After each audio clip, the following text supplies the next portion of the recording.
The existence of your world has come to our attention, and we are not sure how we will proceed with you. We may leave you alone.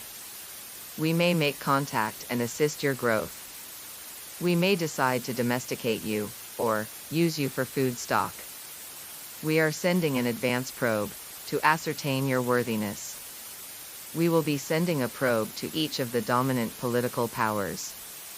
You will be graded, from which your fate will be decided. Good luck.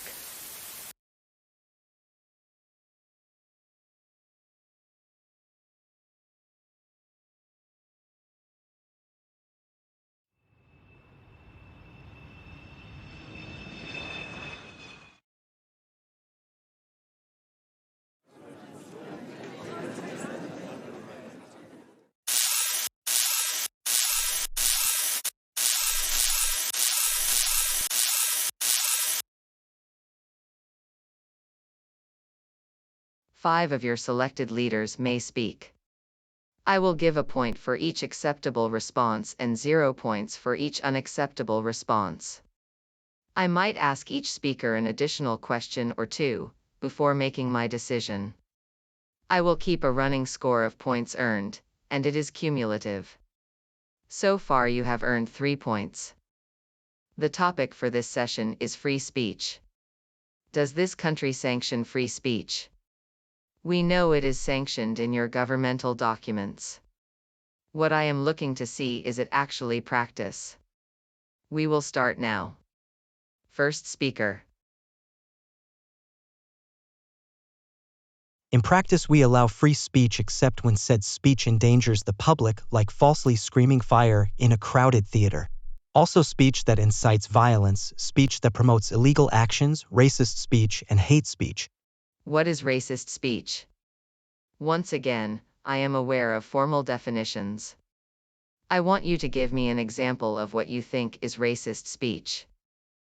Making a public statement such as, young Afro-American males wearing hoodies are likely up to no good. This doesn't seem to fit one of your reference sources on the subject. It is defined by the Cambridge Dictionary as public speech that expresses hate or encourages violence towards a person or group based on something such as race, religion, sex, or sexual orientation. Your example racist statement does not encourage hatred or violence. It is an observation or warning, both of which may or may not be true. Let me formulate a statement and you tell me whether it is hate speech or not. There is no such thing as transgendered for the human species. There are only 2 sexes, male and female. Yes, that is hate speech. You are attacking someone because of their sexual orientation. It is hurtful to those whose only crime is they see their sexuality different from the majority. We need to embrace diversity, sexual or otherwise. I made a statement of fact, nothing else. There was nothing in the statement remotely akin to hatred. Your intolerance, however, seems to be filled very much with hatred. I will waste no time deliberating. When speech, especially when it is factual, is arbitrarily suppressed to protect the feelings of a marginalized group, or to push some social agenda, there is no free speech. Free speech still exists on paper, in the form of the First Amendment to our Constitution. Practically speaking, however, it is being eroded quickly by the cancel culture onslaught perpetuated by the left movement. If anyone disagrees with the left agenda and propaganda, they are virtually assassinated by the media. They are slandered by calling them racist, haters or phobes. They could lose their jobs or livelihood. The irony is the only people hating on a rabid level are the left, as they viciously attack those who disagree.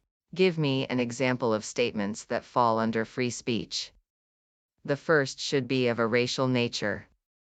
The second should be of a opposition nature, and the third should be of a sexual or gender identity nature. The greatest dangers and damages to Afro-American males are perpetuated by Afro-American males, not the police. Immigration into our country is not a divine right. We reserve the right to pick and choose according to what perspective immigrants bring to the table.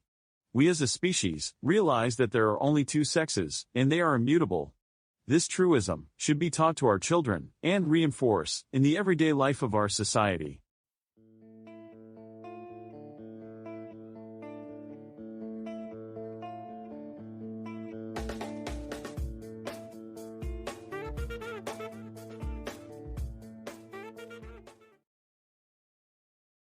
Your statements were statements of facts, or facts plus opinion.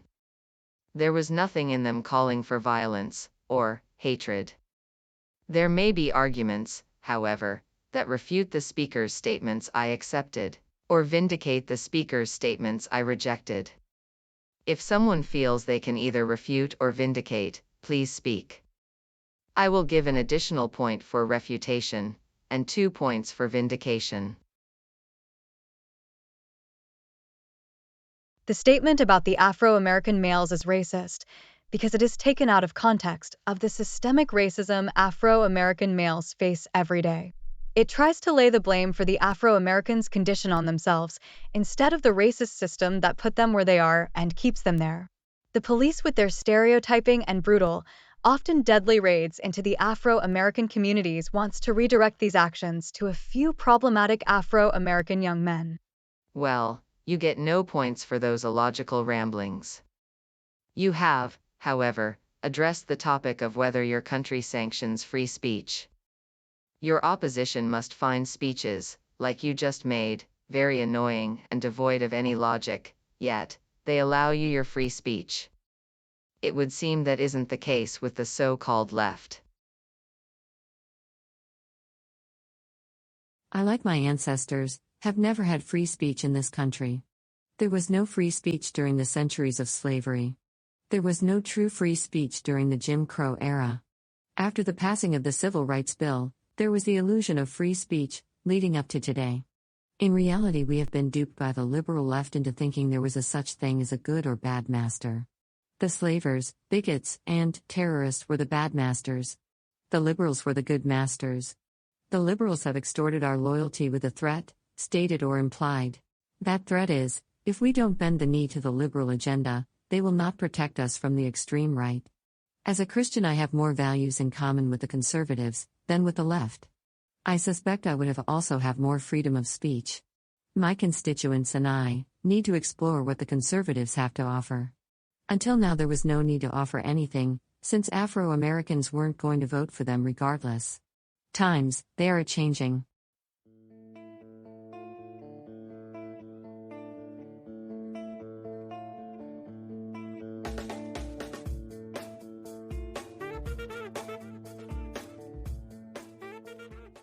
I am not sure why it took so long, or whether you can, or will act on your newfound conclusions, but, since you have shown the ability to do a rational analysis of your history and current situation, I will give you a point. I think my colleague has it totally wrong. Her statements are traitorous, and I for one will help her opponent in the next election. I can't call her an Uncle Tom, so I will call her a Aunt Thomasina. The liberals have helped the blacks since slavery times, with the Underground Railroad. We supported politically and economically the abolition movement. During the Jim Crow era, we pushed for integration and better access to higher education. We marched side by side during the civil rights movement. Some of us gave our lives. We have authored the various social welfare programs that blacks depend on. The Blacks Lives Matter is our movement. These so-called black conservatives are sickening. We will expose them and their traitorous actions for all the world to see. Smart blacks know which side their bread is buttered on.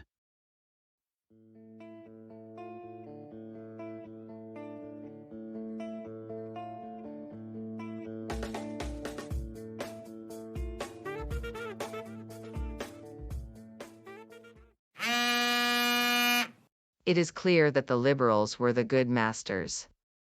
When it comes to free speech, however, there are no good masters. You have pretty much reinforced everything the previous speaker said. Not a great day for this governing body. Only 2 points. Remember, we have a number of points set that you must reach to be embraced by us.